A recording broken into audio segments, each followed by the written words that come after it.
Hello అండి. ఈరోజు ఇక్కడ వర్షం పడుతుంది. కొండల మించి మేఘాలు కనిపిస్తున్నాయా వెనకాల? అవన్నీ క్లౌడ్స్.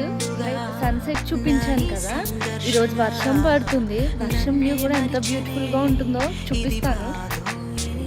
అది వెనకాల వాగుంది, కనిపించట్లేదు కెమెరాకి. చుట్టూ కొండలు ఉన్నాయి, పిల్లర్దుంది కదా పొగులాగా.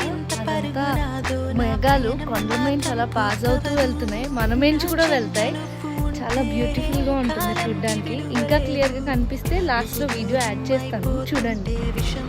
సో ఇక్కడ నేను వీడియో తీస్తున్నాను. ఇది చిన్ని కోతిపిల్ల చెట్టు ఉప్పుతూ స్టంట్స్ చేస్తుంది, ఫుటేజ్ ఇస్తుంది. సో ఇదే కొండలు, పైన మేఘాలు. చాలా బ్యూటిఫుల్గా ఉంటుంది వర్షం పడినా కూడా వ్యూ. సంఘర్షణ నన్నే మరిచినే ఇది